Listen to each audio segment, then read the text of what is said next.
Susan Winter here. Thank you for joining me, whether it's through the podcast or it's here on YouTube. And thank you so much for my amazing, wonderful, wonderful YouTube family of subscribers who keep supporting me and coming back every week and joining me on my live show. Today's discussion, how to reduce dating anxiety. I'm guessing maybe a couple of people out there might be thinking about this. And moreover, how to absolutely be grounded in a sense of calm confidence and trust while you're going through what is this otherwise very precarious process of modern dating. Okay, everybody, so let's start at the very beginning. We acknowledge that today's world of modern dating has some pitfalls and some problems that didn't exist 20, 30, 40 years ago. Granted, you're all smart, you know, you watch YouTube, you read the articles, you're in therapy, you know what's going on. Why is it that it is so anxiety-ridden when we take this ride? One factor. We tend to, as humans, want to be liked. We want to have that partner want us. And that's good. You're in a stronger position, but that oftentimes morphs into another aspect of our personality where we're unconsciously, maybe consciously, but mostly unconsciously, seeking their approval. It is natural to want to be liked, and it is natural to want to be wanted. But when we find ourselves slipping into that, oh my God, I wonder what they think about me. Am I okay? Like, should I call, if I call too soon, will I look nervous? Will I look needy? I don't want to look needy. All this self-doubt and internal reflection, it should not be about that. I want to ask you to entertain an entirely different mindset. Instead of finding yourself going into that loop of, okay, it's been 2 days, I didn't get a text message back, or it took them 4 hours to get back to me. Does that mean they're backpedaling? Start with some very basic things. One, I've gone on and on about this, but I like the very basic ground rules. Hey, listen, I like honesty. I think it works better. How do you feel about that? If we don't want to be in this, or you're like not feeling it, you're cool. It's cool to say it. Nobody's bad, nobody's wrong. Does that work for you? However you want to say that, set honesty from the very beginning so that if you have a glitch, you're not wondering, oh my God, if I move too soon, what are they going to think? And then they're going to think I want them too much, and then they're going to run away. So we get rid of that. Two, a different mindset as far as how you approach the dating. Because the ground is so shaky, people look for stability in locking it down and driving toward an outcome that they understand.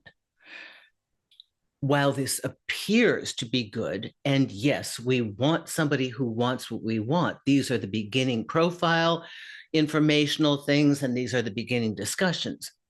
We want to observe this person in a discovery phase, an exploration phase, to get to know them.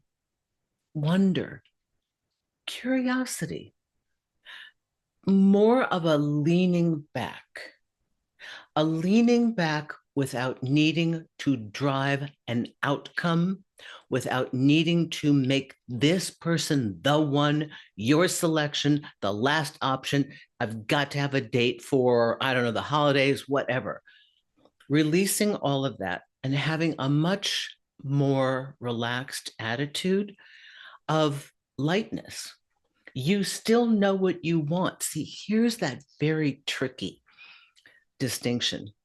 People are either incredibly fuzzy and they want to go with the flow and are never clear, and are confusing and always give their partners mixed messages, or people are exceedingly clear and they hardball, which I'm okay with as long as it's tactful, but then they really are like demanding, and they're hard, and they're nervous or neurotic or impulsive or a lot of pressure. Very few people have learned the art of putting the two together: discovery, confidence, exploration. What will this become? Not, I need to make it this. Now, You are assessing their capacity at all times. But the anxiety comes from when you give them the power to take this journey someplace else, that they are going to approve of you or not. They are going to want you or not. So I normally do one-on-one, but I did this group coaching thing a year ago, and I loved it because I have men and women, and I have all genders, and I really really love this, um, and identifications, which is important to me. So I had a requirement before they enter the class. They need to take a photograph of themselves holding their hands on their steering wheel. And if they don't have a car, get a motorcycle, get your friend's car, have somebody take this photo. Put it on your refrigerator, put it on your computer, put it on your bathroom mirror. And the reason I did that is because I wanted them to know that they are driving. They are taking control of where this relationship is going.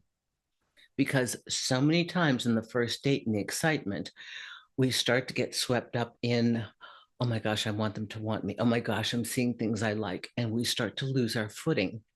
And when you catch yourself doing that, yes, be excited. That's that delicious, wonderful stuff that only happens in those very beginning moments. But you want to also be able to draw yourself back and say, yeah, this is good. I wonder what's going to happen. Let's see where it goes. Let's see if they're consistent. Let's see how I feel. And three, the number one thing to keep you in line as far as keeping you modulated emotionally is to continually ask, how do I feel when I'm with them? How do I feel about myself? Do I feel good? Do I feel safe? Do I feel they approve of me and I don't have to work to get it? I think far too many of you have been in relationships where you've worked way too hard, way too long, and you've probably done most of the work. And so now when you see the glimmer of somebody that's a possibility, that has things that you like, you get very eager. And that's great. That's excitement. But we need to temper that. And we need to have a measured pace in order to allow this to bloom, because the anxiety that's attending the clamping it down and driving it to the outcome that we want is oftentimes the thing that, yeah, we might be able to get it. They might be able to go along with it. Maybe we try and lock them down too soon and get them, into some kind of agreement way too soon. But then what happens? And because if you've tried it, they flinch and they want to pull back. Maybe they even want what you want and they want it with you, but it's just that you drove them so hard, they don't feel like they had a choice with it. These are subtle These are subtle bits of balance. You can't let it go for an undetermined amount of time without knowing where you're going and without feeling that you have something viable, good, safe, and that they want you conclusively. You know that. And yet at the same time, you can't push them to do something way beyond where they're going to go. So ask yourself at all times, who's driving this thing? And how do I feel when I'm in it? And can I just take my foot off the throttle just a little bit and give myself a breath to regroup and figure out, do I like what I'm seeing here? I hope this helps you, because I know it will reduce your anxiety. And take heart, you might not get it the first time, but you will catch it. You will catch it, because that's how the mind works.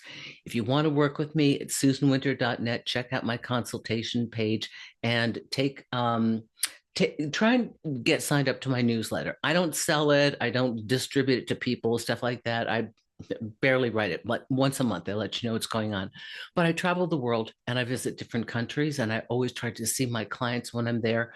If I have the time and I know the city, I'll do a meet and greet. And I always do private client sessions. I'm in Asia now, so that I will be in the next month. And so I'm traveling all over the world. And so I'd love to see you, because I do have a vast international audience. So susanwinter.net. Thank you, everybody, and happy dating.